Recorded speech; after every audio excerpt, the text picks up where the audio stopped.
Hello बच्चों, welcome to my YouTube channel. मैं आपका इंस्ट्रक्टर आदित्य सर आप लोगों को क्लास 9 की केमिस्ट्री पढ़ा रहा था ना।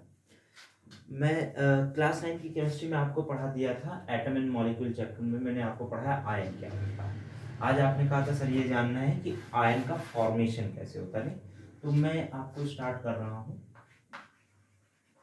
Formation of ion. अच्छा, आज बोर्ड थोड़ा सा छोटा है नहीं, आज गरीब वीडियो बना रहे हैं।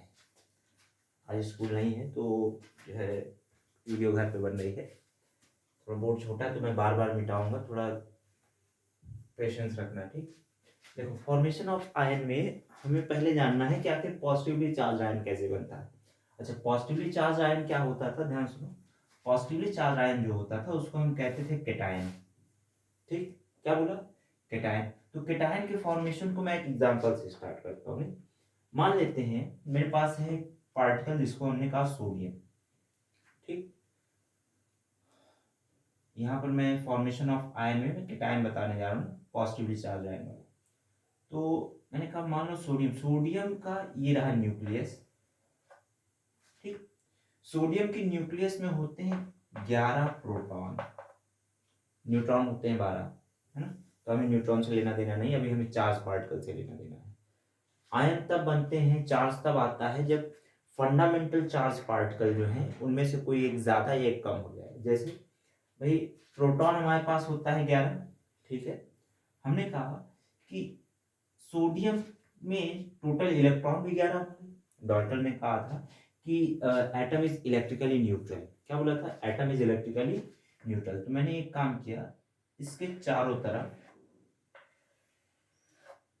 एक ऑर्बिट बनाई, फिर एक और ऑर्बिट बनाई, और फिर एक और ऑर्बिट बनाई। सोडियम में होती है 3 ऑर्बिट। अभी ये मत पूछना कैसे, ये आपको सेकंड मतलब सॉरी फोर्थ चैप्टर में, इसके बाद वाला जो चैप्टर है उसमें आपको समझाऊंगा कैसे आया है। ठीक है, अभी हम ये जान लेते हैं कैसे बनता है। मैं सिर्फ एग्जांपल ले रहा हूं। पहली ऑर्बिट में हो गए 2 इलेक्ट्रॉन, दूसरी ऑर्बिट में होते हैं 8 इलेक्ट्रॉन,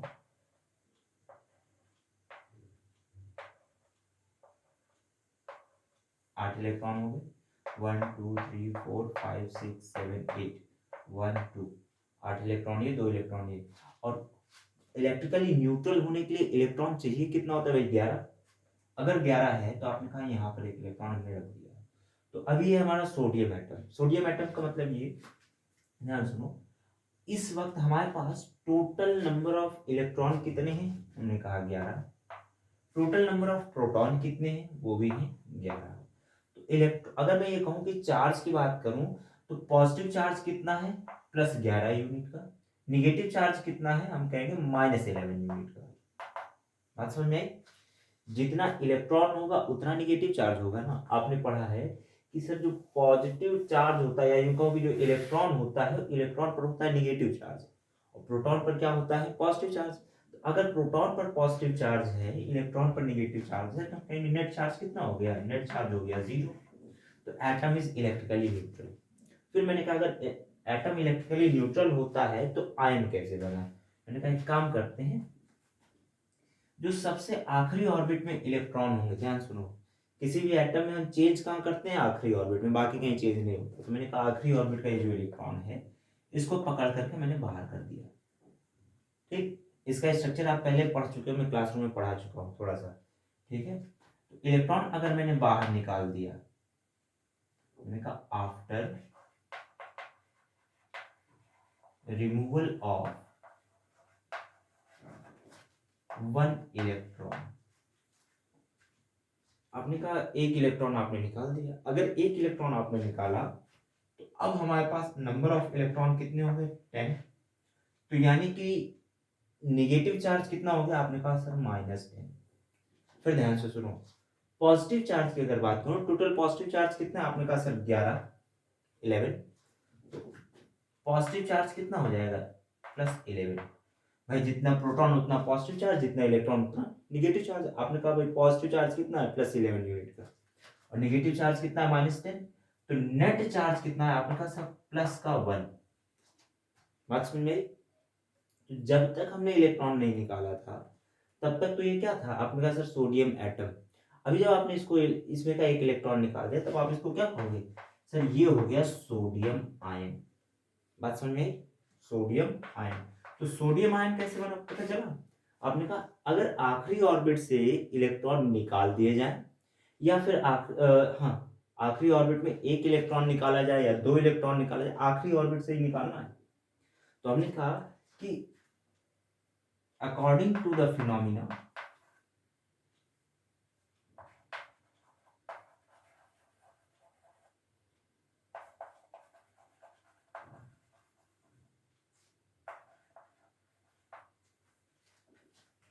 by removing इलेक्ट्रॉन्स, बात समझ में आई? हमने क्या कहा, इसके अकॉर्डिंग अगर मैं इलेक्ट्रॉन निकालूंगा by removing electrons, we get a positively charged atom that is cation। बात समझ में आ रही, कैटायन कैसे फॉर्म होता है? तो हमने कहा किसी एटम से आखिरी ऑर्बिट से अगर मैं इलेक्ट्रॉन निकाल लूं, तो उस पर नेट चार्ज कैसा हो जाता है, पॉजिटिव। अगर नेट चार्ज पॉजिटिव हो जाता है तो आयन कैसा कहा जाएगा, कैटायन कहा जाएगा। अब बात आती है क्या सर सिर्फ सोडियम में ही ऐसा पॉसिबल है क्या? मैं एक काम करता हूँ, और भी आपको एक दो एग्जांपल बता देता हूँ, फिर उसके बाद आपको सारे एग्जांपल लर्न करने होंगे, ठीक है? ध्यान से देखो,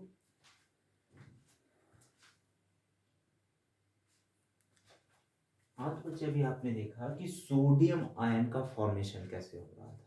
अभी मैं आपको काम करता हूँ, एक छोटा सा एग्जांपल और बता देता हूँ मैग्नीशियम का, या फिर कहो तो और कोई बता दूँ, और क्या बताता हूँ, और छोटा एग्जांपल बताते हैं आपको। मान लिया कि आपको चाहिए लिथियम का, Li प्लस बनता है। डबल चार्ज वाला बताऊँ क्या? अच्छा डबल चार्ज वाला बता देता हूँ आपको, एक काम करता हूँ मैं एल्युमिनियम का बता देता हूँ, ट्रिपल चार्ज वाला बता देता हूँ, ज़्यादा आसान रहेगा आपके लिए। अपने पास सिंगल चार्ज वाला एग्जांपल आप जानते हैं, ठीक है? ट्रिपल वाला बता देता हूँ, डबल वाला अपने आप समझ में आएगा, और फिर उसके बाद में छोटा सा डिस्क्रिप्शन आपको बता दूंगा। ध्यान से देखो, मैंने कहा एल्युमिनियम आयन। एल्युमिनियम आयन का फॉर्मेशन कैसे होगा? एल्युमिनियम आयन की अगर फॉर्मेशन बात करूं, एक छोटा सा न्यूक्लियस है, ठीक? एल्युमिनियम का एटॉमिक नंबर जितना होता है ना, अच्छा आप लोग ये सोचते हैं सर कैसे पता चलेगा कि प्रोटॉन कितना है? दरअसल न्यूक्लियस में जितना नंबर ऑफ प्रोटॉन होता है उसी को हम कहते हैं एटॉमिक नंबर। प्रोटॉन जितना होगा वही एटॉमिक नंबर है। एल्युमिनियम का एटॉमिक नंबर कितना होता है भाई? आप जानते हैं सर 13, है ना? तो अगर 13 इसका एटॉमिक नंबर है, तो इसके न्यूक्लियस में नंबर ऑफ प्रोटॉन कितने हो जाएंगे? आपने कहा सर 13 प्रोटॉन हो जाएंगे। अगर 13 प्रोटॉन हो गए तो इलेक्ट्रॉन कितने होने चाहिए? आपने कहा सर 13।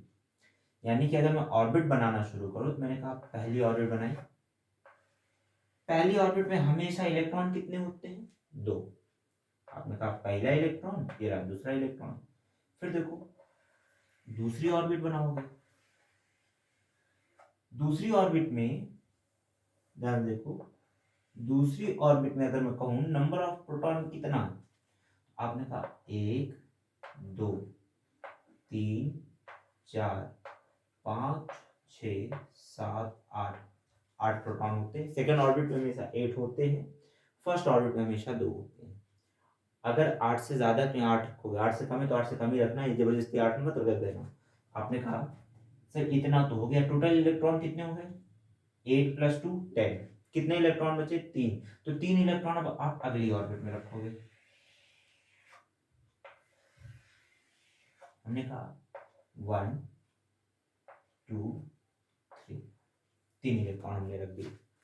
अब ध्यान से सुनो, हमसे ये कहा गया कि भाई आयन तब बनेगा जब हम आखिरी ऑर्बिट से इलेक्ट्रॉन निकाल लेंगे।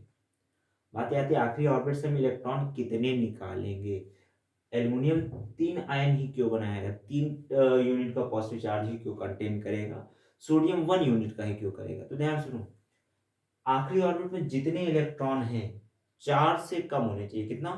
अगर लेस देन 4 है, लेस देन 4, तो आप क्या करोगे, जितने इलेक्ट्रॉन होंगे सब निकाल दोगे। ने कहा क्या कहा, फॉर लेस देन 4 इलेक्ट्रॉन। जितने भी एटम ऐसे हैं जिनकी आखिरी ऑर्बिट में 4 इलेक्ट्रॉन से कम है आखिरी ऑर्बिट में, तो आप उनके सारे के सारे इलेक्ट्रॉन निकाल दो। क्या बोला, लेस देन, इक्वल्स टू 4 नहीं है, 4 से कम, यानी कि 1 होगा तो, 2 होगा तो और 3 होगा तो। तीन कंडीशन आपकी बनती है, 1 2 और 3। 4 इलेक्ट्रॉन होगा, चौथा इलेक्ट्रॉन होगा तो कोई इलेक्ट्रॉन नहीं निकाला जाएगा। जैसे कार्बन, कार्बन पर कभी भी चार्ज नहीं आता है। अब ध्यान से सुनो, हमने कहा कि भाई अगर इसके साथ हम कुछ खेल खेलना चाहें, क्या खेलेंगे। मैंने कहा कि 4 से कम इलेक्ट्रॉन होंगे तो आखिरी ऑर्बिट के जितने इलेक्ट्रॉन हो बाहर निकाल दो। ये तरीका है, ठीक है। क्यों होता है, ये चौथे चैप्टर में पढ़ोगे, अभी और एक्सप्लेनेशन है इसका, एटॉमिक स्ट्रक्चर ही तो पढ़ रहे हो। तो हमने कहा एक काम करते हैं, आखिरी ऑर्बिट का इलेक्ट्रॉन हमने निकाल दिया, 1 2 और इसको भी अगर मैं निकालना चाहूँ 3। टोटल इलेक्ट्रॉन कितने निकाले आपने, 3। पहला इलेक्ट्रॉन, दूसरा इलेक्ट्रॉन और यह तीसरा इलेक्ट्रॉन। टोटल इलेक्ट्रॉन निकाले आपने 3। अच्छा, तो अब आपके पास नंबर ऑफ इलेक्ट्रॉन कितने बचे। मैं अगर कहना चाहूँ 2 पार्ट में इसको तोड़ देता हूँ, बोर्ड आर्ट बहुत छोटा है, ठीक है, थोड़ा एडजस्ट करते जाना। ठीक, तो मेरे पास नंबर ऑफ इलेक्ट्रॉन कितना बचा, 10। नंबर ऑफ प्रोटॉन कितना है, आपने कहा सर 11। तो अगर आपसे ये कहा जाए कि भाई पॉजिटिव चार्ज कितना है, तो आपने कहा सर पॉजिटिव चार्ज है +11 यूनिट का। ठीक, निगेटिव, सॉरी, पॉजिटिव चार्ज यहाँ 13, प्रोटॉन 13 है ना, तो आप जितना प्रोटॉन उतना ही पॉजिटिव चार्ज, आपने कहा 13।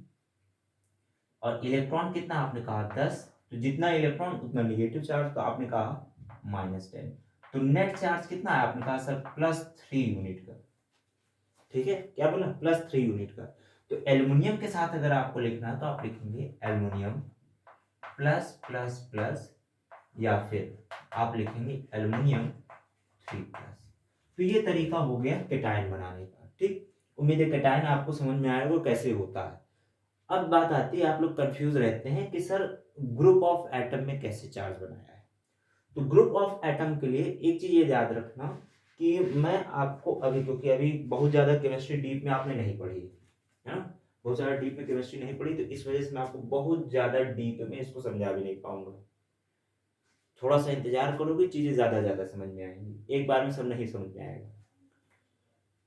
वैसे तुम लोग अच्छे बच्चे तो यार समझते जाना थोड़ा सा, ठीक है, जो कहना चाह रहा हूँ। जैसे पहले शुरू में आए थे चीज़ें कम कम समझ में आती थी, अब ज़्यादा समझ में आ रहा है ना। ज़्यादा समझ में आता जाए तो कमेंट बॉक्स में लिखते जाओ हाँ सर समझ में आ रहा है, जो ना समझ में आए वो भी लिखते जाना जो नहीं समझ में आया। तो आपको ये कह रहा हूँ ग्रुप ऑफ एटम वाला जो टर्म आता है, यानी कि जैसे मैं कहूँ अमोनियम आयन, क्या बोला, डबल एम होता है, अमोनियम आयन। तो इसका जो फॉर्मूला है उसको आपको याद करना है, लर्न करोगे NH4+। ठीक, और भी कई सारे होते हैं लेकिन आपको जो पढ़ना है यही है। ठीक, दूसरा ध्यान सुनो, आपसे ये पूछेगा कि नॉन मेटल्स में कौन कौन है जो कि पॉजिटिव चार्ज बना सकते हैं। तो एक अमोनियम है और दूसरा हाइड्रोजन है। ठीक, हाइड्रोजन, देखो हाइड्रोजन आयन की बात अगर मैं कहूँ तो हाइड्रोजन का एटॉमिक नंबर होता है 1। ठीक, हाइड्रोजन का एटॉमिक नंबर होता है 1, तो उसके न्यूक्लियस में एक ही प्रोटॉन है और उसकी एक ही ऑर्बिट है जिसमें एक इलेक्ट्रॉन है। ठीक, हमने कहा कि भाई 4 से कम होता है तो आखिरी ऑर्बिट का इलेक्ट्रॉन निकाल देते हैं। क्या बोला, 4 से कम है तो आखिरी ऑर्बिट का इलेक्ट्रॉन निकाल देते हैं। हमने आखिरी ऑर्बिट का इलेक्ट्रॉन निकाल दिया, तो बचा क्या, सिर्फ एक अकेला प्रोटॉन बच जाएगा। तो यानी कि चार्ज कितना आ जाएगा, आपने कहा सर 1 यूनिट का पॉजिटिव चार्ज आएगा। बात समझ आई, यानी कि हाइड्रोजन क्या बनाएगा, H+ आयन।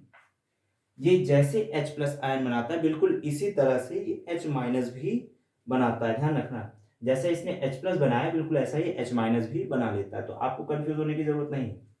हाइड्रोजन इकलौता ऐसा नॉन मेटल है जो पॉजिटिव आयन और निगेटिव आयन दोनों बनाता है, यानी कि it form as well as cation as well as anion, दोनों टाइप के आयन बना लेता है। उम्मीद है बात समझ में आ रही होगी। ये दो ऐसे नॉन मेटल्स हैं जो क्या बनाते हैं, आपने कहा सर पॉजिटिव चार्ज बनाते हैं। इसके अलावा अगर आपको ये देखना हो कि कौन है जो क्या बना लेता है, केटायन बना लेता है, तो भाई केटायन बनाने वाले ऑल द मेटल्स, अगर मैं लिखना चाहूं शॉर्ट में आप लिख सकते हो all the metals for cation. कोई भी ऐसा मेटल नहीं है जो केटायन नहीं बनाएगा, सबके सब केटायन बनाएंगे। ठीक, चाहे वो आप सोडियम को ले लो, मैग्नीशियम को ले लो, एल्युमिनियम को ले लो, आयरन को भी ले सकते हो, निकिल को भी ले सकते हो, कोबाल्ट को भी ले सकते हो, पोटेशियम भी मेटल में आता है, लिथियम भी मेटल में आता है, बेरिलियम भी मेटल में आता है, बोरॉन भी मेटल में आता है। ठीक है, तो मेटल क्या क्या होते हैं ये आपको पढ़ना है, बाकी चीजें मैं समझाता जाऊंगा, ऐसा नहीं कि अभी एक बार में पढ़ लोगे, एक बार नहीं पढ़ पाओगे, बच्चे भगवान नहीं हो है। तो अब बच्चे को इस बात का ध्यान रखना, पढ़ाई में तो हो ही, बाकी चीज़ों में इंस्टाग्राम में तो पता नहीं क्या क्या हो, तुम लोग एटीट्यूड किलर वगैरह लिख देते हो, पता नहीं क्या क्या किल करते हो। चलो ध्यान सुनो, होता ये है कि आपको जो पढ़ना है बहुत लिमिटेड है, इतना सा मैं आपको पढ़ाऊंगा, बाकी आप ये भी डिटेल आपके लिए ज़्यादा है। ठीक है, बशर्ते आपको फॉर्मेशन इसका समझ में आ रहा है, इसलिए मैंने आपको पढ़ा दिया। ये चीज़ें आपको अगली क्लास में फिर से पढ़ने को मिलेंगी, यानी कि हायर स्टडीज 10th में फिर पूरा डिटेल में पढ़ना होगा, 11th में पूरा पढ़ना होगा, 12th में पूरा पढ़ना होगा, सेम टू सेम टॉपिक होता है, चेंज नहीं होता है। आयन का कॉन्सेप्ट यही है। ठीक है, मैं अब आपको एक काम करता हूँ, फॉर्मेशन ऑफ एनायन बता देता हूँ। ठीक है, फॉर्मेशन ऑफ एनायन।